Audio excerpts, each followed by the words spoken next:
All right, so I was just telling these wonderful ladies here that I'm very used to public speaking and going out, but I wing it. I don't have a plan, but this time I did have a plan, and so I'm freaking out a little bit. So if everyone could take a nice deep breath with me. I'm like shaking.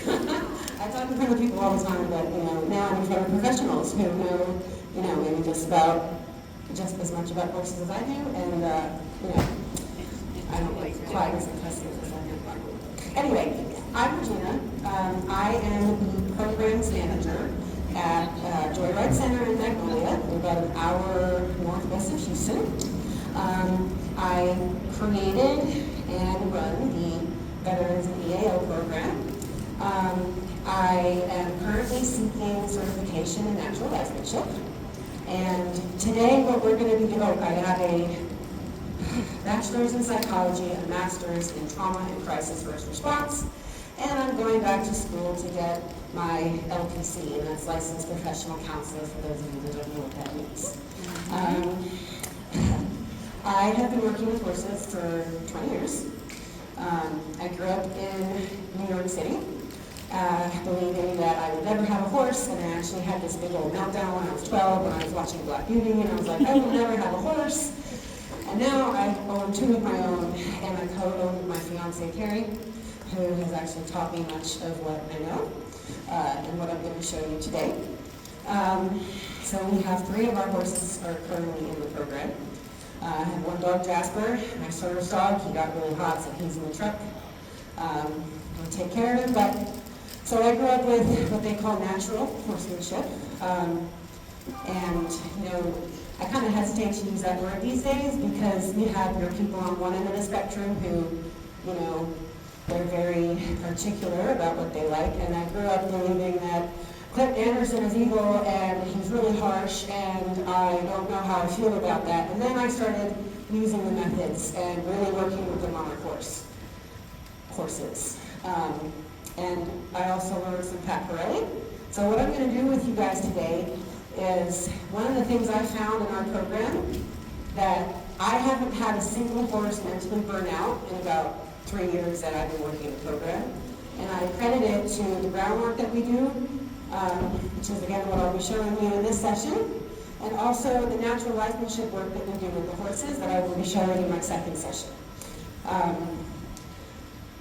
I've noticed just a lot more mental engagement from our horses because with the Clinton Anderson exercising we'll be doing, I want the horse to use her thinking brain. I want her to get out of that fight or flight mode, which we've talked in other sections about when people are in their midbrain or their lower brain, they're not really thinking. Many of you guys who work with kids that have trauma, you understand. We also do a lot of this kind of work with our horses when we first enter the program. And this is also how I assess horses the first time I meet them. So I also co-manage the herd, responsible for finding new horses and all that fun stuff. So I assess the horses with this.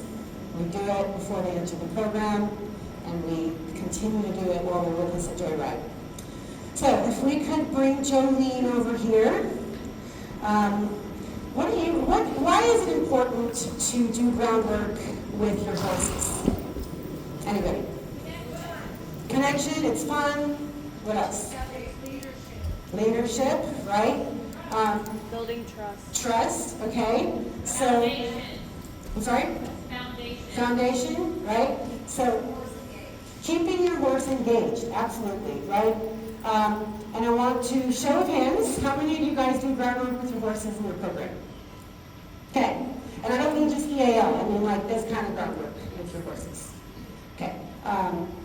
And now another question for you guys is, what makes a good therapy horse? What do you want from a therapy horse? Slow. Slow. Collected. Curious. Trustworthy. Happy. Forgiving. Amen. Patient. Okay. Reliable. Sound. Yes. Who else gets calls from people, hey, I have a 24-year-old way back one-eyed horse, but I would love to donate. I wish I could give them all a home, but we have 10.5 horses on 10 acres, and we can't afford that. So one thing I'm glad you guys didn't say is kind of deadheaded, right? I've heard a lot of people say that you want a horse that's going to be checked out. I'll take her, thank you so much. You want a horse that's going to be checked out for your session. And I used to believe that because if your horse is quiet and not paying attention to anything going on around him, then you're going to have a quiet horse and a good ride. But in my experience, what I've found is that if I have a horse that's checked out during a session and we are playing with a ball or something, I think your horse is getting ready to roll here, which is great because you go ahead, honey. It's funny, yesterday in a session, someone said that somebody was really nervous and wanted their horse to roll, and then after it happened, everybody calmed down. You get as dirty as you want, baby girl. So I had a horse that was checked out in the lesson, and we threw a ball past his head. He wasn't paying attention, and he panicked, and he reacted. So I don't want my horses to shut down during a lesson. I want them to be present. I want them to be awake. Here we go again. Get it out, baby. Against the best. Oh, yeah. Well, I guess I feel good about this, because, when I have EAL that Come on, you can do it. working, and their horse wants to go, it's just, oh, yeah, I'll take a deep breath, too. Okay, so next question. What could this mean to a horse? I'm sorry, I couldn't hear. Punishment? Extension of your hand. Yeah, I want them to see a good extension of my hand, Wow. right? Weapon. Okay, so if I'm not using my stick, I like to leave it pointed at the ground where it's not threatening, it's not up in the air.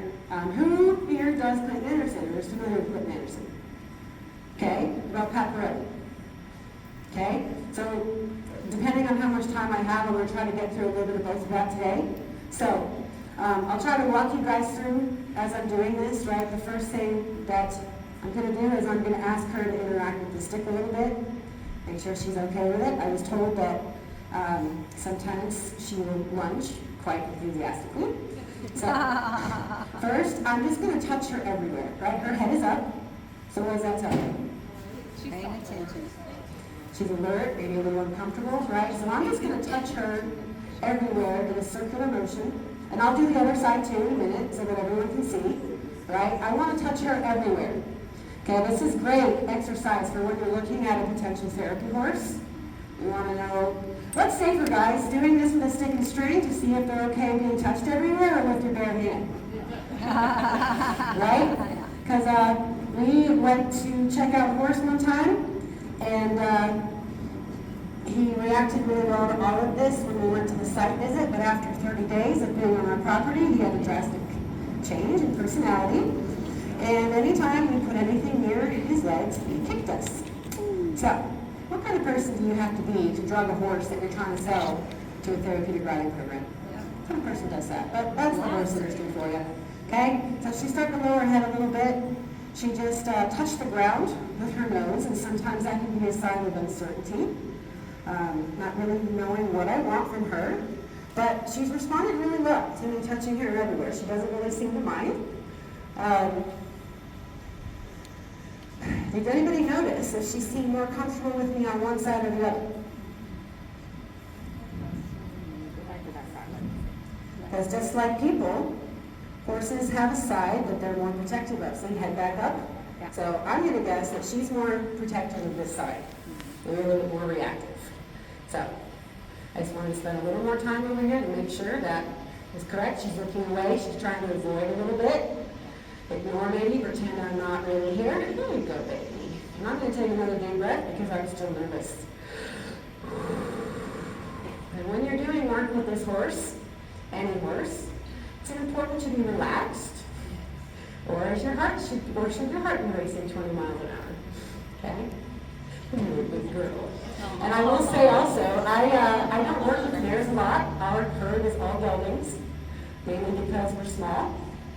And if the boys fight over the girl, then somebody gets hurt, and I'm in trouble because we don't have a lot of horses to replace them. So now I'm just going to flick the rope around all over her body. Do we do just one side, guys, or do we do all sides?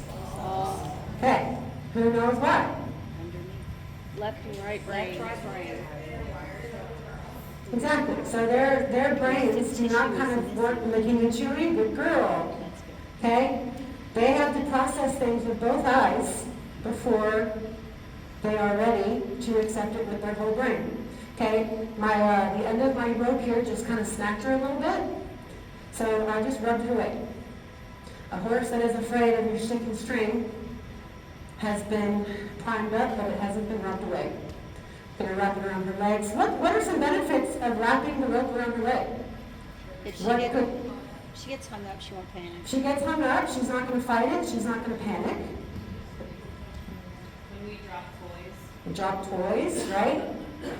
Okay, she still doesn't seem totally sure, but she did give me a lick and chew a second ago. She's doing her best. Her head came down just a tiny bit. Okay, and I'm just kind of also checking in with her face. I'm not trying to stare at her head a whole lot. She's a good girl, I know, I'm moving everywhere. And am I going really slow, or am I kind of trying to make it look like a natural movement? Natural. I'm not giving it no energy. If I were to, what message could this be sending my horse? You're being You're afraid of You're it, being right? I'm afraid of it. Sneaky, right? We don't want to be sneaky, because if we're sneaky with our horses, what could that do? Could break your trust, right? Okay, what are you up to? Okay?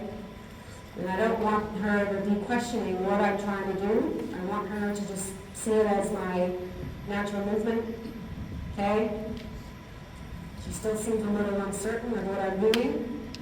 That nose dip into the ground, and I'm a little uncertain of what you want from me.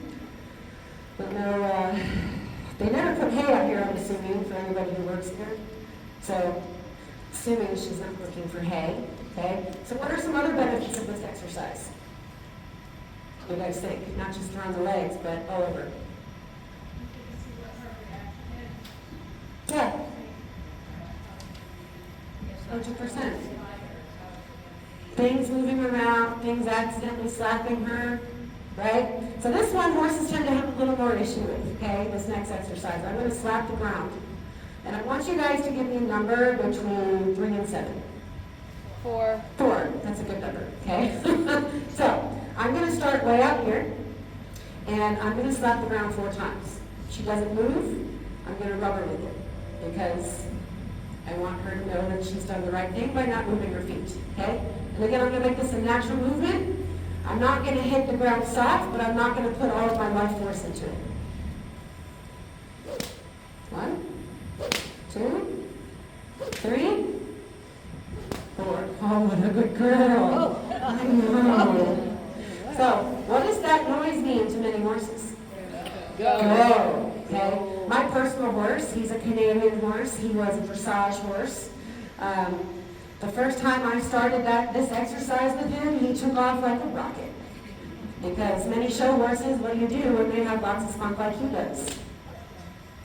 Run before you get on. 3, 4. Okay? And every time I do this exercise again, I'm going to get a little closer. Okay?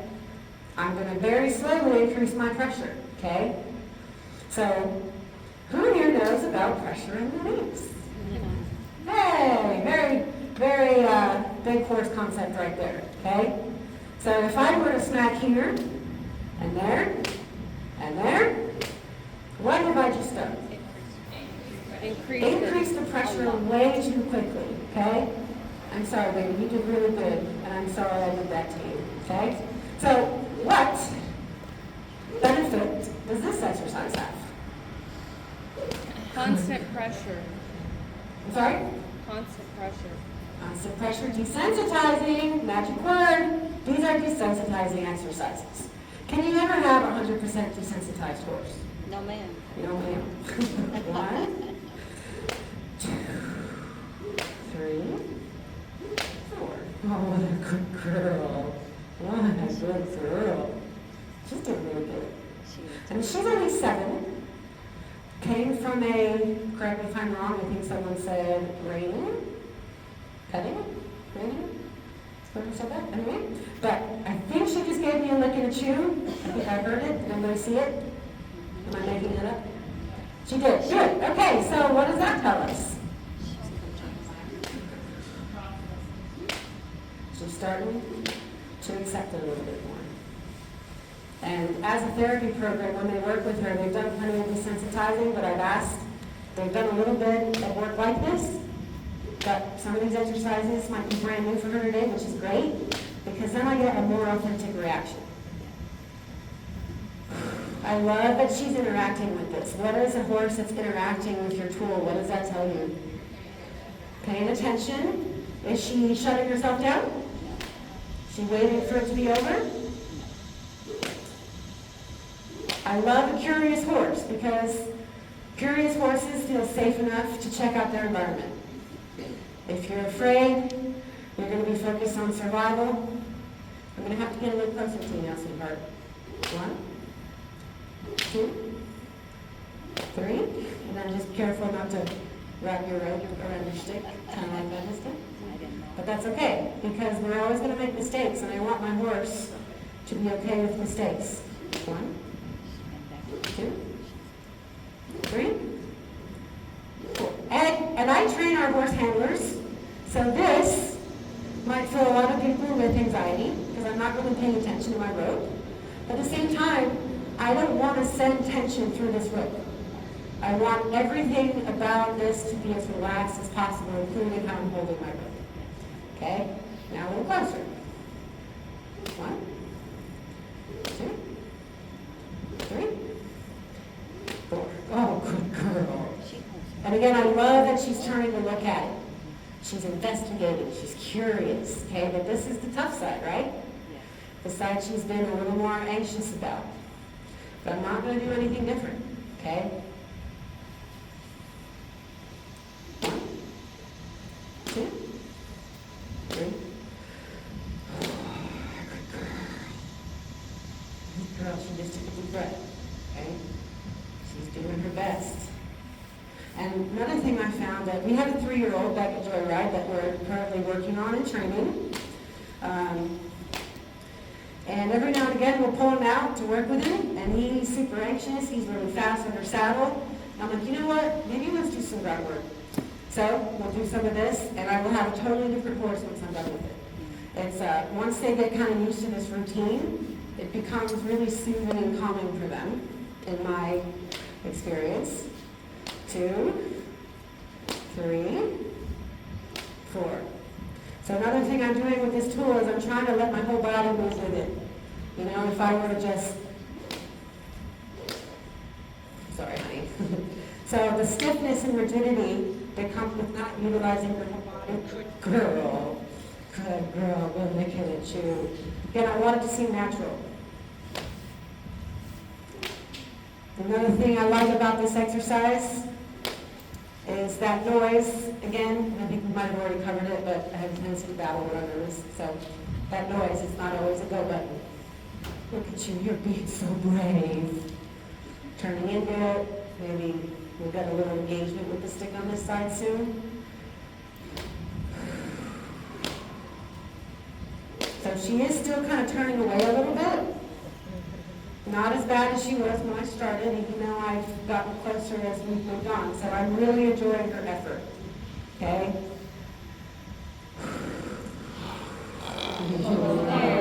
Good girl.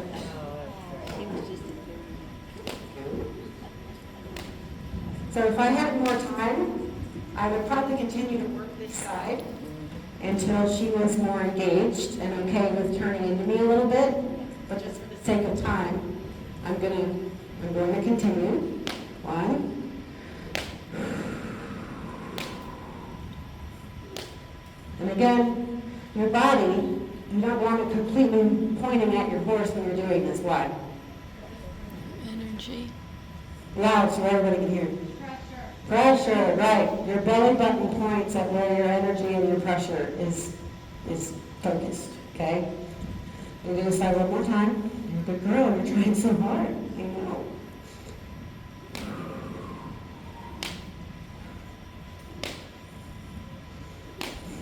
She's really wanting to move, isn't she? Yeah. She's like, I think we're almost done, and I'm at my limit, right? Okay, so we have smacked both sides of the ground successfully, okay? Next exercise, okay? I'm going to start on the more reactive side. I'm going to take the rope and I'm going to flick it over her head. Good. I'm going to keep one hand on her for reassurance. Now, going to walk around her. Good girl, I know. So she picked me up with her other eye. I'm getting both sides of the brain engaged. You're a good girl. Hi. Hi. Okay. And then again, flip the rope. I know, you're not really sure what's going on here, are you? So anybody know why we want to start this exercise on the more reactive side? No? Because, yeah, I don't want to surprise her going to her bad side. So we want to always set our horse up for success, okay? So by moving around the horse, she's looked at me with both eyes. Her whole little brain is working. Good looking too.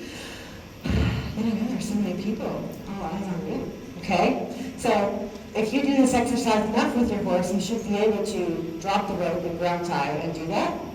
Okay?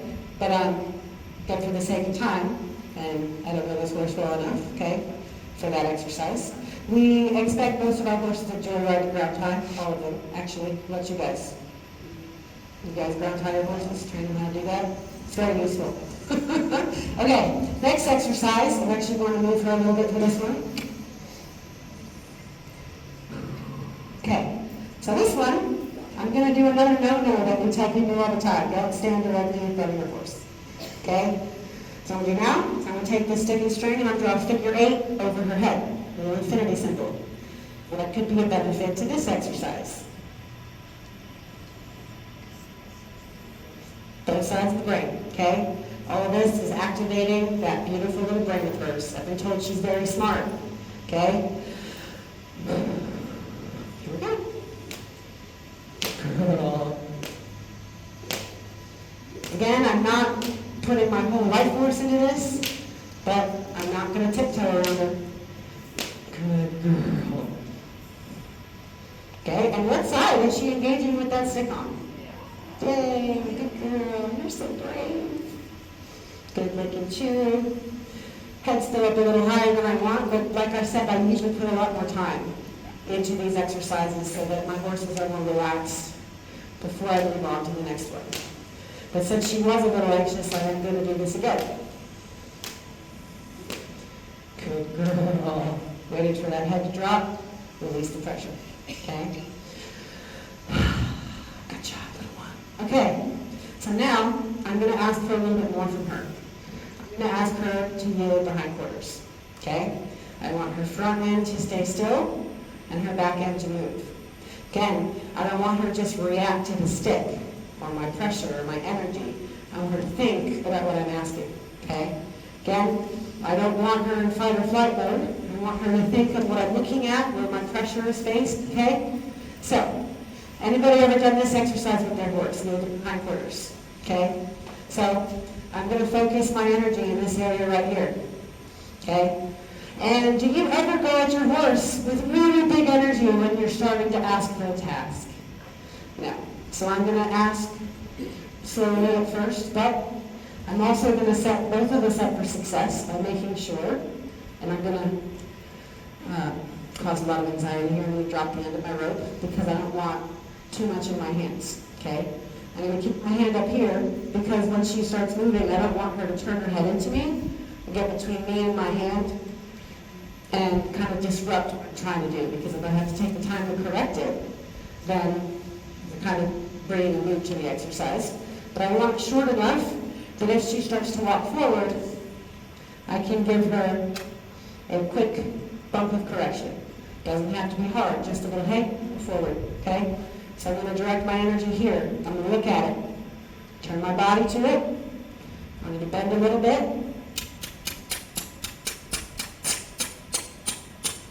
Good girl. Oh, pretty nice.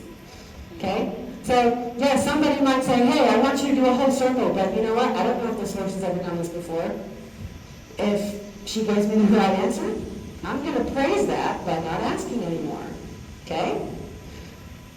Oh, good job.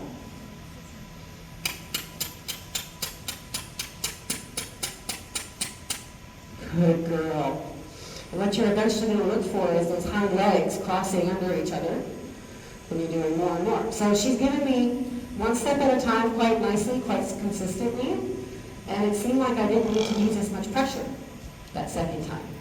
Smart horse, quick learner, okay?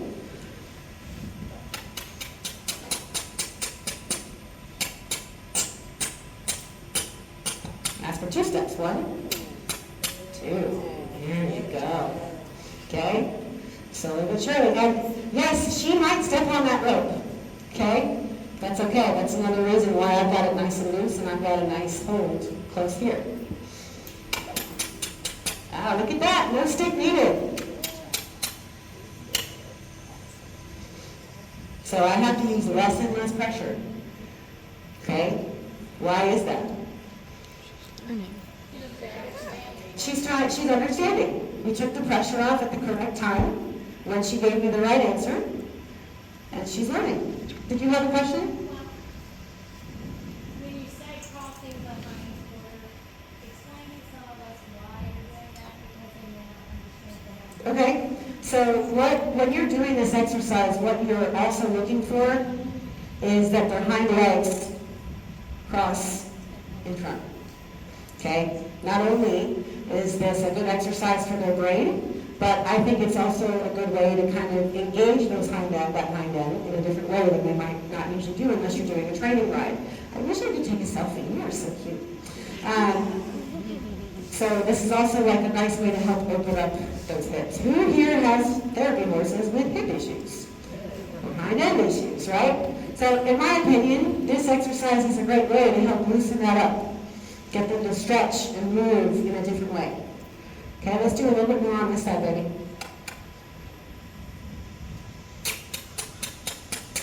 There we go. 1.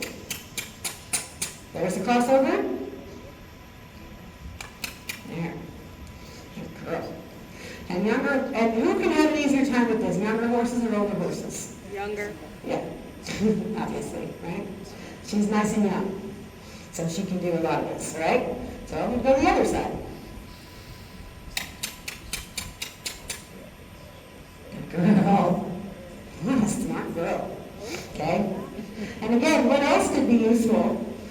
Okay, you saw her hind leg got caught there a little bit. But since I already did my homework before with wrapping things around her legs, and again, with being a therapy horse, he's also very smart, okay? We've already desensitized her to that. Tell her it's okay, it's not going to hurt her. I had a horse on a trail once, got his foot caught in some vines as we were walking, and I'm sitting there panicking. I'm like, oh my God, my horse is going to freak out. But he was raised on the Clinton Anderson method. He got caught. He's like, oh man, I don't have to walk anymore. I got off, entangled him, and off we went. So this can be a really nice. Maybe she disagrees. I gotta use my brain and I gotta move my body. It's supposed to be my day off. There we go. There's that crossover. You guys see it?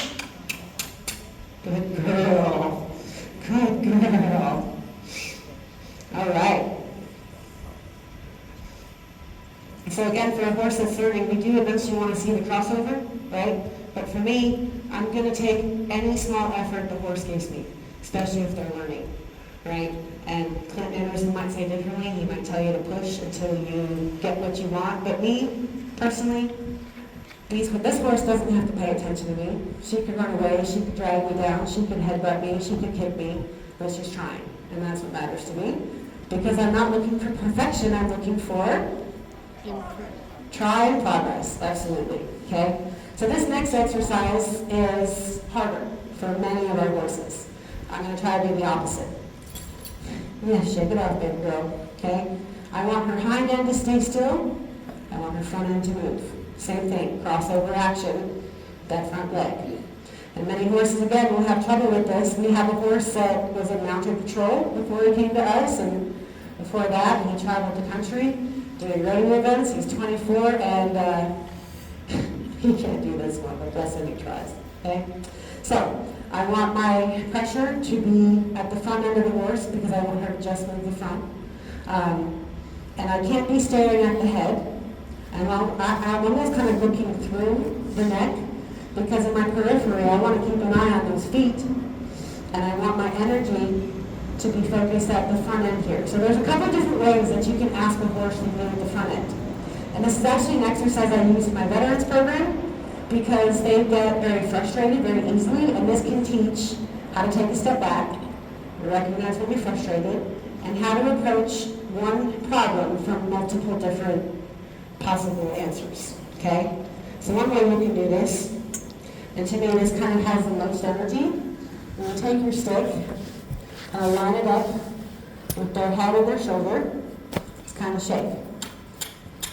Oh, good girl. See, again, if I'm just, another thing I like this exercise to teach is, again, breaking a task analysis, taking it down in tiny steps.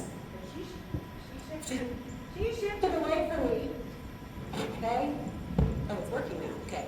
She shifted away from me, and I took the pressure off because I was like, okay, you're trying, you are moving in the right direction, okay? She might eventually next give me a full step, but she's like, you want to move away. Okay, right? She's thinking, she's trying. Progress, not perfection. Try it, lady. There we go. She did take a step back, okay? And that could be because my energy kind of shifted backwards. But if your horse is starting to go backwards, it might be because your body turns toward them. So I'm going to readjust.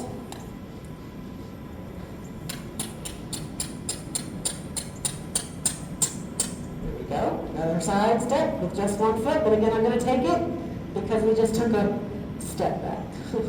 Not actually step back, but like rhetorical, whatever.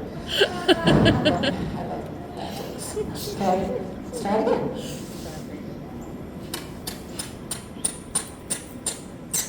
Good girl. What is that? Is what I'm looking for. Okay? And yes, you move forward a little bit, which tells me I probably didn't take the pressure off quickly enough. Okay? Because she stepped, and then I didn't see it right away, so she walked forward. Right? So there's so many elements here at play as a horse person, right? And as a horse, so she's trying to figure it out. Okay? And does this horse seem sensitive to pressure, or do you think she's more deadheaded? Sensitive. More sensitive, right? So I'm going to try to bring my pressure down just a little bit, okay? So now, instead of doing it like this, I'm going to use my hand and the stick. Good girl. Smart horse. Whoever picked this horse, you all did a great job. Thank you. Okay? Because while yes, it's also cool to work with a horse that doesn't know these things, but I also want you guys to see it. Right? So eventually, yeah, you want that step in front. That's what your end goal is, right? But since she did it, I'm not going to push my luck, okay? I'm going to go to her more sensitive side here. I'm going to try it over here.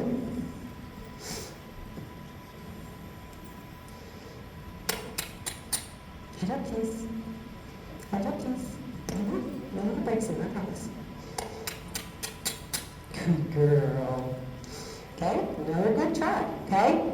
So, now I'm going to take the pressure down even one more level. I'm going to totally toss the stick, and I'm just going to use my hands and my rope. Same positioning as I had with the stick and string, just with my hands. Wow, good girl. Okay? You're so smart. Good, good chin. Yeah, that's awesome. That's awesome. She's a good girl. You might be changing my opinion on theirs a little. Okay, one more time. Good girl. Awesome. Really nice. I mean, yes, this is technically work. engage with this horse. Okay? I want them to feel happy with them, even when we're working. Right? She's trying really hard for me, and I'm going to appreciate that. I'm just giving her a little break, a little thank you break, a little bit of loving. Okay? So now, we're going to put it all together. 20 minutes. All right. Okay. So, come on, my love. So this next exercise is, like I said, it kind of takes a lot of what we've already done, and it's going to put it together. I'm just going to ask her to change directions along the rail. And this is a nice precursor to lunging, which I think I'm going to have enough time to do. And this is also good for horses that have issues with claustrophobia, because I'm going to start out real far away from the fence. And we're also going to be using, get you in position here, all the cues that we've been using. And I obviously have never met this horse before today. But this is also to train a little bit, teach on respect. Keeping a nice distance from me. Because again, she's going to be crossing back and forth here. I want her to start respecting my space and keeping a nice distance, because if she runs over me, no bueno for me or any of the clients that she might be doing this with. Hi, I know, you're just so lovely. Okay? So, I'm going to point with my hand and my body and a kiss. But also, look at how she's positioned and where I'm positioned. If she walks forward, is she in my bubble? She's in my bubble. So, when I ask her to go forward, I'm also going to put a little pressure on the shoulder, because that's the part of her body she has to move away first in order for me to stay safe. So I'm going to point, look, and I'm going to tap on that shoulder first slightly, then a little more maybe. Good, she's moving away, and then welcome. Let her figure it out.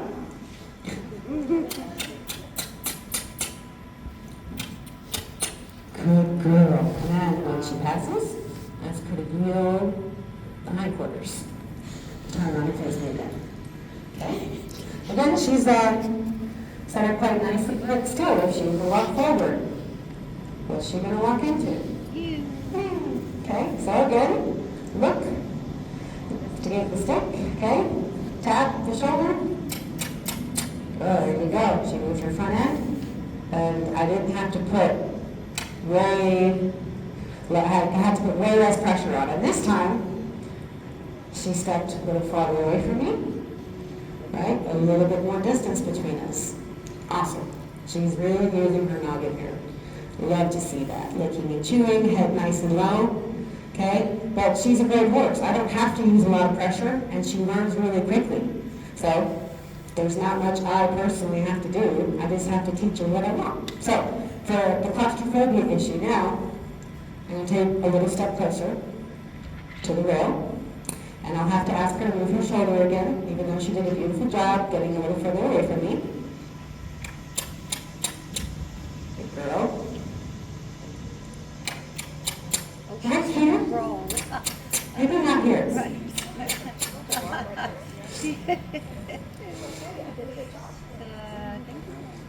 Because I've never personally had a horse get a, what's the word? Cast, thank you. But I don't want today to be that day. Okay? So, I'm going to take another step closer. So she's going to have to really move her shoulders. Good girl. That was really nice. You notice how far away she stood from me? That was really nice. I'm very pleased with that. Nice job. Another thing that I will teach when we're doing this, and it'll also tell me a lot about the person doing it, is how close they come into your bubble when they stop. Some of our horses will be like, am I good? Did I do good? I'm sorry, I shouldn't be like that. So, and personally, like, you know, the thing, don't move your feet. Because move your feet as little as possible when you're doing groundwork. So I want her to back up.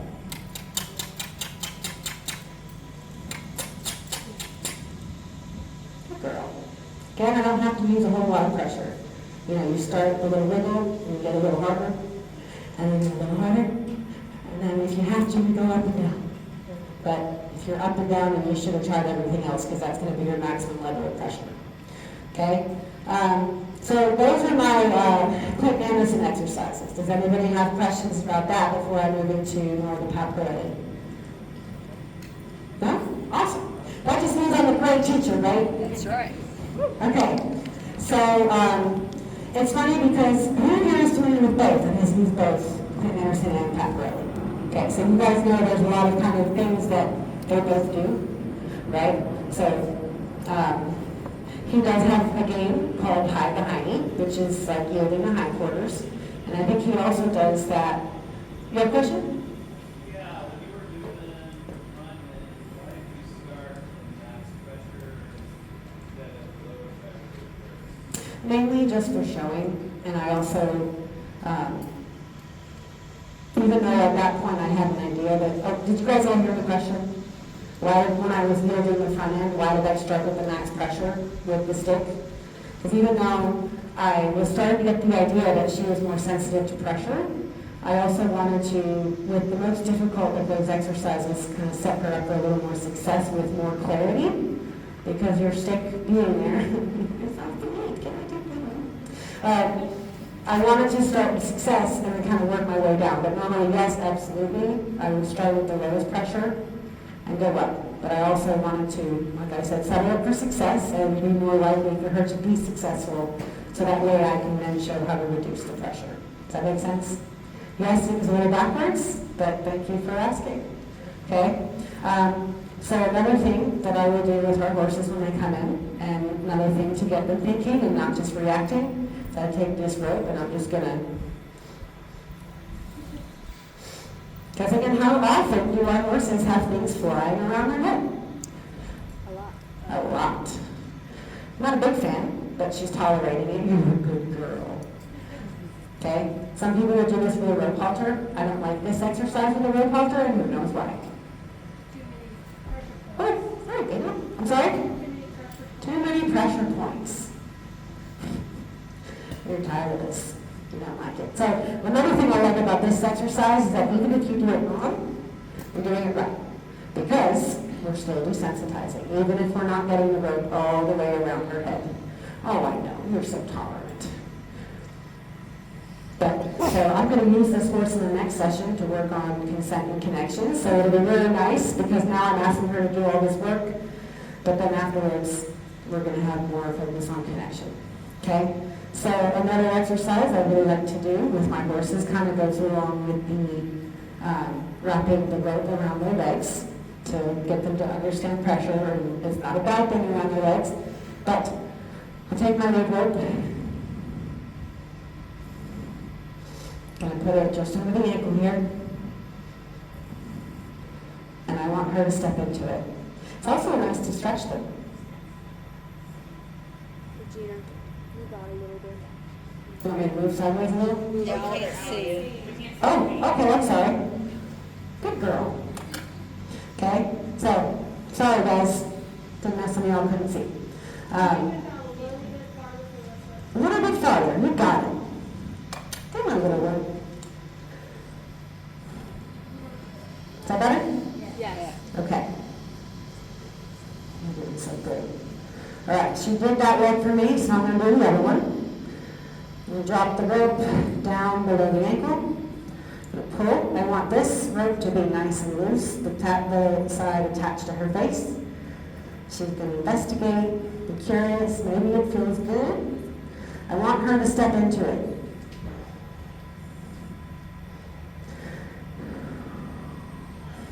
You might just be enjoying this. At Inquest, do you guys stretch your horses? You do. So this might be. Ah, there she goes. Good girl. Okay, so what am I teaching her here? Give to pressure. Yes. She gets tangled up in rope. Again, I don't want her fighting it. I want her to relax into it so that she's not fighting it and potentially hurting herself. This one might be a little more awkward. I hope my rope is long enough.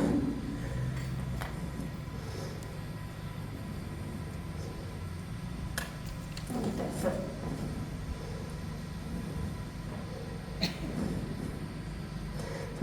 human stretching me with her ego.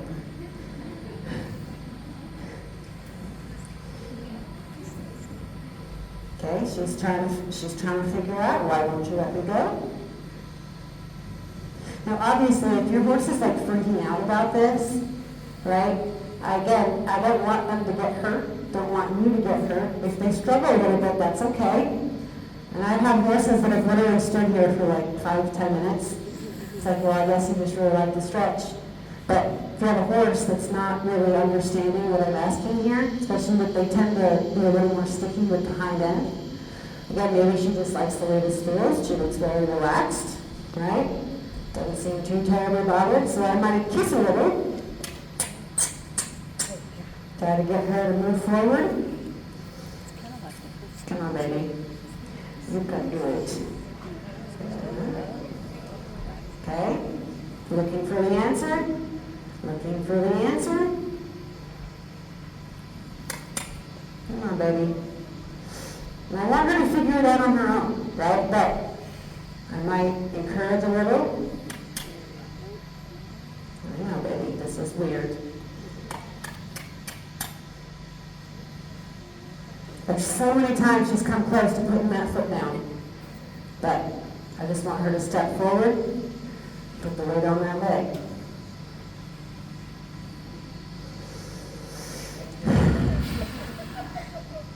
And I recommend having someone with a good back do this, because this is not the most comfortable position. You checking me out? She's trying. She's trying. She got me. She's So close, so close.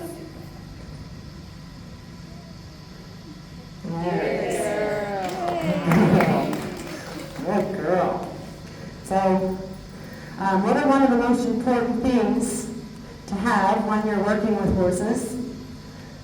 And what's something important to have in your wheelhouse? Patience. I was hoping that would be the first word.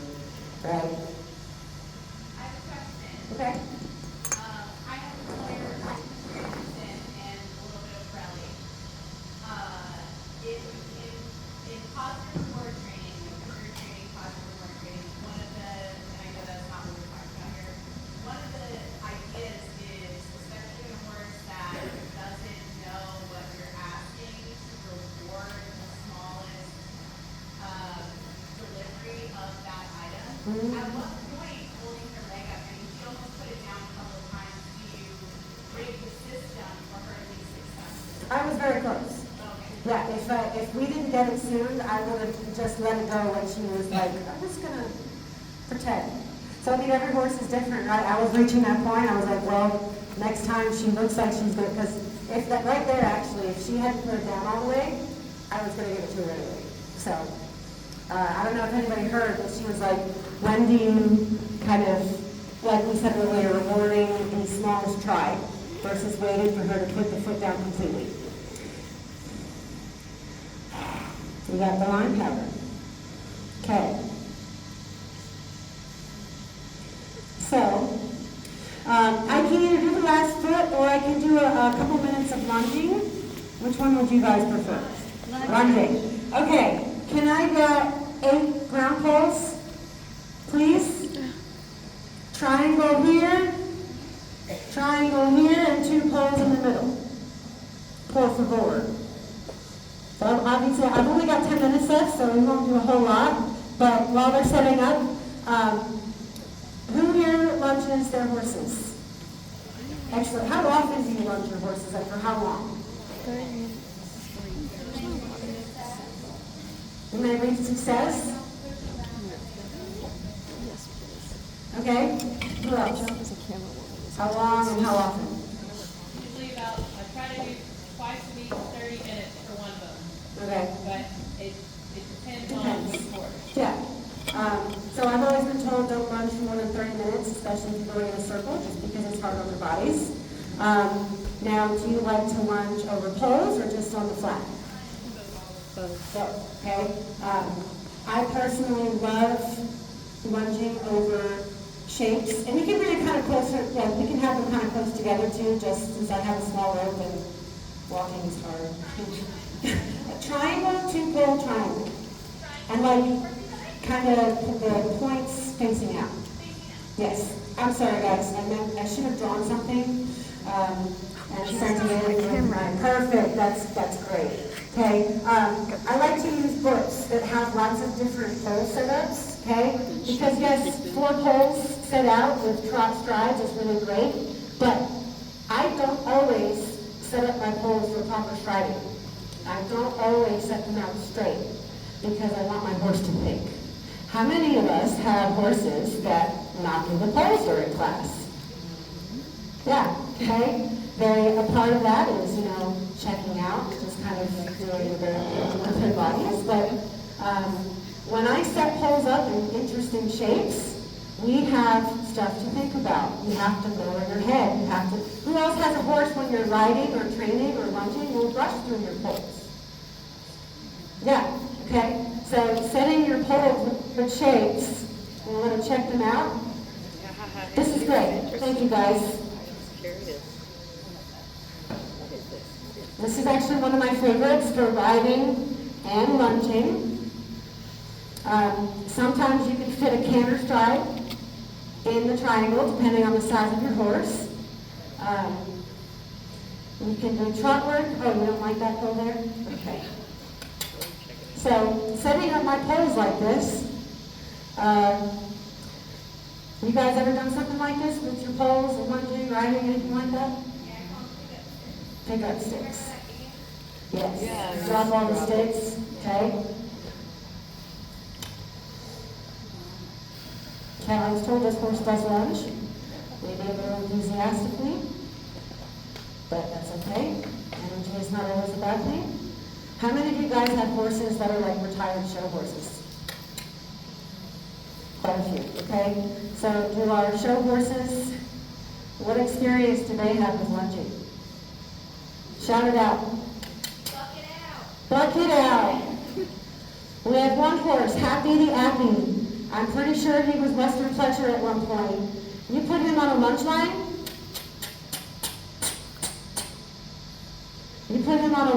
and you don't change directions often enough, he just zones out. Okay, and here I'm still using those groundwork elements, right? How many of you people are working with a horse or see somebody working with a horse?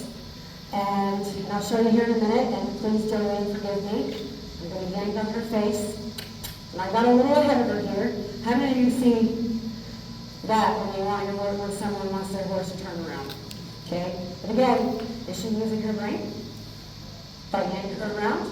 Okay? It's another way to keep your horse from zoning out, changing directions a lot of times. And I'm not even mad that she kind of cut out, very distracted by the lime powder. I'm not even mad that she kind of cut out on that pattern really quickly, because, again, this is more about playtime, so I am going to... Oh, you know what? Okay, you can have a break. We've been doing really good.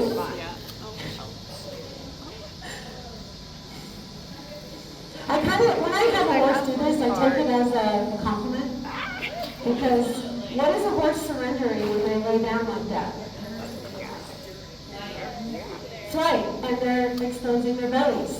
So I'm going to tell you as a compliment that she feels safe enough with me. Am I out of time? No, I forgot to tell you, she can lay down on the fan. Really?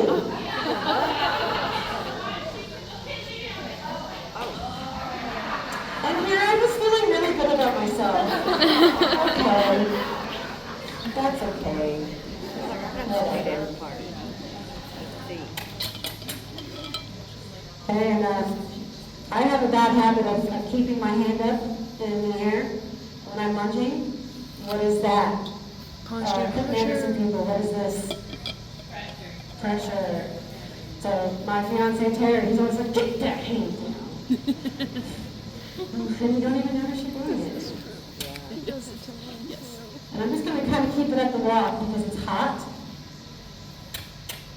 Okay, I have pressure on the shoulder because that's the part I want her to turn. And you can put these poles closer together so she has to think more.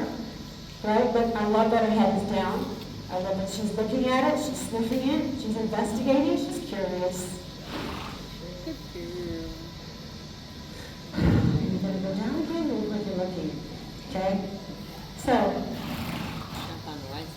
but, you know, from when I first started working with her, I'm way more relaxed, okay? I don't know if you guys can tell, because she's a lot more relaxed. It's funny how that works, isn't it? So, that's pretty much it for this part of it. You know, I didn't want to trot her over anything. I just wanted to give an example of an interesting pole layout. And she responded beautifully. She looked at it, she dropped her head. Why do we want our horse's head low when they're going over poles? They're relaxed. Well, biomechanically, why do we want the head low when we're working poles? They can see them, they're lifting their back, strengthening their core, right? A lot of good stuff. They're breathing and chewing. You're a good girl.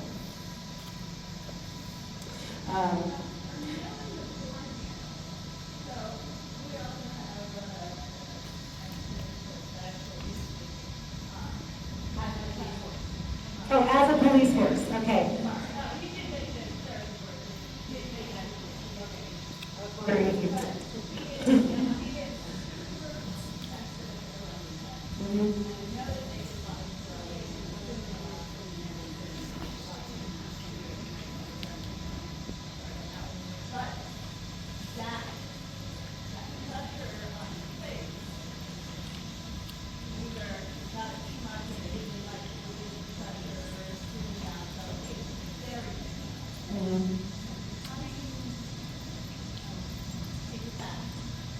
Okay, so the question is, if you have a horse that's more head shy, right?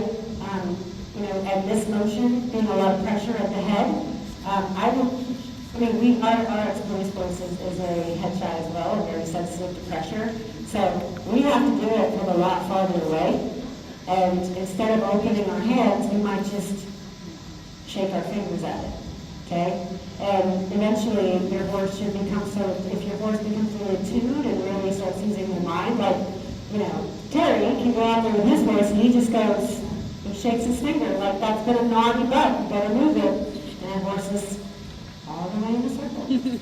So, you know, if he's just sensitive, you know, they probably, like I said, took the pressure off too late. Please don't step on that, I wouldn't take that home. But you can do it from a little farther away. You can decrease the motion in your hands and just kind of shake, or I've even just kind of very gently patted the air. And then every horse is going to be different.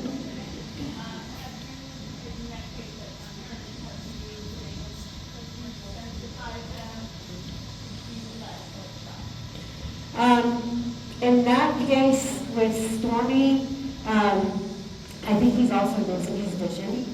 So for him, he has calmed down a lot, and my fellow staff over here can attest.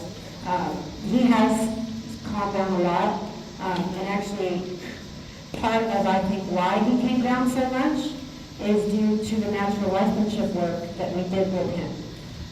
Because this horse grew up one owner his whole life, an old school cowboy kind of guy. Can I turn her loose in here? Okay. Yeah. I just wanted her to have some time to decompress before we start the next session. You were an angel. I am going to use her for the next one. But thank you, gentlemen. You were wonderful. So Stormy is an Appaloosa who was an out-of-control horse. The question was, has his head dryness gotten better?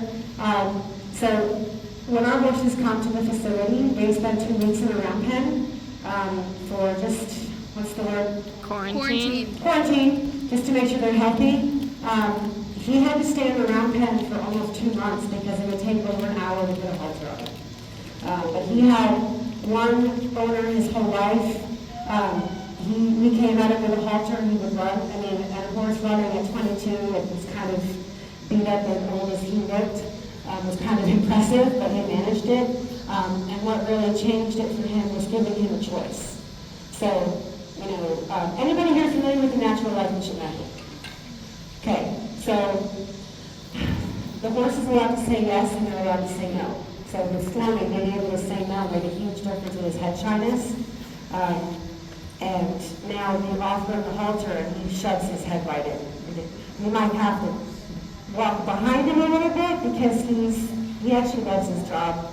He was, but I'm kind of going off on a tangent here, but he had really bad summer sores last year, and he's finally, after over a year, healed enough to where it's not open anymore. And the whole time he was out, we put him back in a lesson because he was healed before the summer started, and then the summer started, he got open again. When he saw us coming at him in attacking days with a little saddle and his headstall, he perked up. He got so excited, it was sweet. I'm sorry, like I said, tangent. Did I answer your question?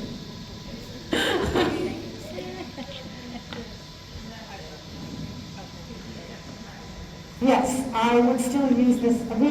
We did this work with Stormy. Because even though he's our superstar horse, nothing scares him.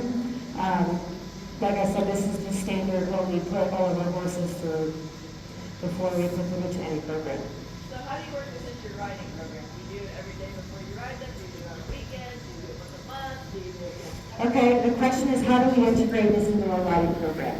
So we have staff that will work with the horses every now and again. Like, hey, he's been a little reactive, so if you could go do some groundwork with him just to work on him a little bit. And also, veterans, I teach the veterans program these exact exercises. Because if you're doing groundwork with a horse, kind of like I came out here, I was nervous, Jolene was a little more attentive, right? Veterans come in here with that same exact stuff, and that's one of the reasons, kind of tying this all together, having the veterans come in, we have them pick their horse, and the horse picks them. We don't just randomly assign them to the horse. So they'll do these groundwork exercises with their horse. And of course, they're going to teach each other a lot of things. And this is one of the things that help prevent burnout for my horses, is because they're treated like the individuals they are. We have to cater our program and our groundwork to each horse. Stormy cannot handle the slapping of the ground as much as Blaze can, because Blaze was raised with this method from when he was a baby. He finds it very comforting and he knows the cues, right? So every horse gets treated differently, but we're still asking them to engage their minds and move their bodies in ways that they don't do in therapeutic riding. And sometimes even if we have EAL kids, who teenagers who want to come in, who have done our traditional groups, who also have gone through some of our natural lifelessness program, they're like, what else do you have? I say, well, we have this program, our horse training program. And a lot of people get to do this differently. And again, horses having to work with different people, but with the same method. They're like, I know what you want, I think, but you're going to have to ask me a little differently, or change something about how you're asking me. So again, there's so much thought involved with every new client that works it. Because yes, the staff go out and we know how to do it, for the most part. Some days are better than others, because we're only human. But every time a client goes out and does work like this with their horse, it's another way to engage them and kind of bring them more into attention, but also be treated like the cherished individuals that they are. Because you have to notice when you're putting on too much pressure. You have to notice when you're asking incorrectly. And all of that other stuff. I'm over time, aren't I? Yeah, sorry, I'm blabbering on. Thank you guys so much. I really enjoyed having you. And thank you for listening to that one and doing those stuff. And maybe I'll see you for the next one.